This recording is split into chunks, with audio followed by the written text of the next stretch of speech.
സംസ്ഥാന ഗവൺമെൻറ് ആരുമായും കരാർ ഒപ്പിട്ടില്ല. അത് സ്പോൺസറാണ് അർജന്റീനിയൻ ടീമുമായിട്ടുള്ള കരാർ ഒപ്പിട്ടിട്ടുള്ളത്. അത് ഞാൻ മുൻപ് പറഞ്ഞതാണ്.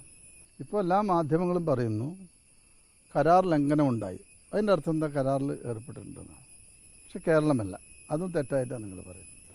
ഒരു സ്പോൺസറാണ്, സ്പോൺസറുമായാണ് കരാർ ഒപ്പിട്ടിട്ടുള്ളത്. പണം അടച്ചിട്ടില്ല എന്നുണ്ട്. പണം അടച്ചതുമായി ബന്ധപ്പെട്ട വിവരങ്ങൾ ഇപ്പോൾ പുറത്തു വന്നു. പണം അടച്ചു എന്ന് സ്പോൺസറും അടക്കം എല്ലാം ബോധ്യമായി.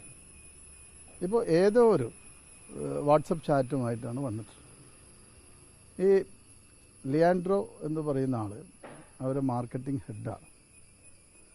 അദ്ദേഹമാണ് ഇത്തരം കാര്യങ്ങൾ അർജന്റീനിയൻ ടീമുമായി ബന്ധപ്പെട്ട കാര്യങ്ങളൊക്കെ തന്നെ നടത്തുന്നത്. അതിൻ്റെ പ്രധാനപ്പെട്ട എക്സിക്യൂട്ടീവാണ് അദ്ദേഹം. ഇതിൻ്റെ മാർക്കറ്റിംഗ് ടീം മാത്രമാണ്. ഇത് ഒപ്പുവെച്ചിട്ടുള്ളത് അർജന്റീനിയൻ ഫുട്ബോൾ ടീമിൻ്റെ അർജന്റീൻ ഫുട്ബോൾ അസോസിയേഷൻ്റെ പ്രസിഡൻ്റാണ്. അവർ തമ്മിലാണ് കരാർ.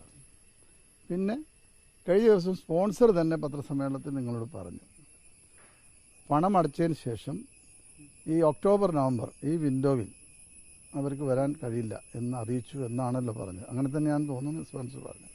അത് തന്നെയാണ്. അപ്പോൾ സ്പോൺസർ ചോദിച്ചു എന്താണ് കാര്യങ്ങൾ. അപ്പോൾ പറഞ്ഞ അതൊരു 2026 എന്നുള്ള കാര്യം വേൾഡ് കപ്പിന് മുമ്പ് തന്നെ പഴയ വേൾഡ് കപ്പ് ടീമിനെ കൊണ്ടുവരാം എന്നാണ് നമ്മൾ പറഞ്ഞിട്ടുള്ളത്. അത് പ്രകാരം അടുത്ത വേൾഡ് കപ്പിന് മുമ്പ് വരണം. 2025 വരുമ്പോൾ ഈ ഗവൺമെൻറ് മാറും, സംവിധാനങ്ങൾ മാറും. സ്വാഭാവികമായിട്ടും പുതിയ ഗവൺമെൻറ് വരും. അതിൽ ഈ സ്പോർട്സ് മന്ത്രി ഉണ്ടായിരിക്കണമെന്നില്ല. ഇടതുപക്ഷ ഗവൺമെൻറ്റിനായിരിക്കും വരിക. അതൊക്കെ ശരി തന്നെ. അപ്പോൾ അത് സ്പോൺസർക്ക് ഒരു താല്പര്യക്കുറവുണ്ടായി. അത് അവരെ അറിയിച്ചു.